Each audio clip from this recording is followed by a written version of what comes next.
औज़ुबिल्लाहिमिनश्शैतानिर्रजीम बिस्मिल्लाहिर्रहमानिर्रहीम। लाखों करोड़ों दरूद आप सल्लल्लाहु अलैहि वसल्लम की ज़ात अक़दस पर और आप सल्लल्लाहु अलैहि वसल्लम की आल पर। मेरा नाम हकीम मोहम्मद जमशेद है। आप मेरा यूट्यूब चैनल देख रहे हैं, जमशेद हेल्थ ऑफिशियल्स। नाज़रीन, जैसा कि आपको पता है, इस चैनल के तवस्सुस से मैं आपको सेहत और मर्ज़ के बारे में बेहतरीन मालूमात आसान अल्फाज में फराहम करता हूँ। नाज़रीन, अगर आपके मैदे में बहुत ज़्यादा तेज़ाबियत रहती है, यानी आपको खट्टी डिकारें आती हैं, या आपके मुंह से स्मेल आती है, या आपका खाना जल्दी हजम नहीं होता, आपके पेट में हर वक्त गैस भरा रहता है, या आप जो भी खाते हैं वो आपके जिस्म में जुज़ुए बदन नहीं बनता, यानी वो जो खाना जिसने आपके लिए जुज़ुए बदन बनना था, ताकत और तवानाई का जरिया बनना था, वो नहीं बन रहा, तो आज मैं आपको एक ऐसी जादुई फक्की के बारे में बताने जा रहा हूं जिसके इस्तेमाल से ना सिर्फ आपके ये तमाम मसाइल हल हो जाएंगे, बल्कि आप जो भी खाएंगे वो आपके जिस्म के लिए जुज़ुए बदन बनना स्टार्ट हो जाएगा। नाजरीन, आपको मैं इस जादुई फक्की के अज्जा के बारे में अब बताता हूं। ये तमाम अज्जा आपको पंसारी की दुकान से आसानी से मिल सकते हैं।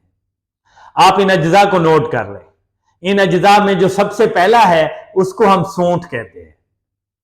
दूसरा जो जुज है वो नुशादर है। तीसरा जुज सौंफ है। चौथा जो जुज है वो पुदीना है।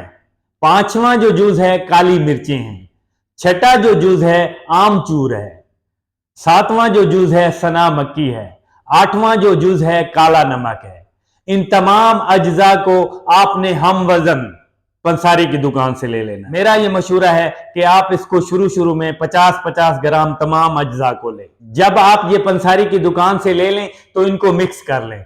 पंसारी के पास ग्राइंडर होगा, या तो वहीं से ग्राइंड करा के इन तमाम अज्जा का सफूफ बना लें, या फिर घर ले आए और आपके घर में जो ग्राइंडर है उसमें इन अज्जा को मिक्स करके डालकर उनका सफूफ बना लें और उस सफूफ को एक डब्बे में महफूज करके रख लें। अब मैं इसके इस्तेमाल के बारे में आपको बताता हूं। आपने सुबह शाम खाने के बाद आधा चाय वाला चम्मच पानी के साथ इस्तेमाल करना है। आप देखेंगे कि दिनों में आपके ये तमाम मसाइल, यानी मैदे की तेजाबियत, खट्टी डिकारें आना, मुंह से स्मेल आना, पेट में गैस भरना, ग़िज़ा का जल्दी हजम ना होना और ग़िज़ा का जुज़ुए बदन ना बनना, दिनों में हल हो जाएंगे इस जादुई फक्की के इस्तेमाल। इंशाल्लाह आप मुझे दुआएं देंगे। ये एक आजमूदा नुस्खा है। इंशाल्लाह ये वीडियो आपके लिए बहुत ज्यादा इंफॉर्मेटिव होगी। अगर आपको पसंद आए तो इसको लाइक भी कीजिएगा, शेयर भी कीजिएगा और मेरे इस चैनल को सब्सक्राइब कीजिएगा, ताकि इसी तरह की और ज्यादा वीडियो आप तक पहुंचती रहे। और अपना ख्याल रखिएगा। अल्लाह हाफिज।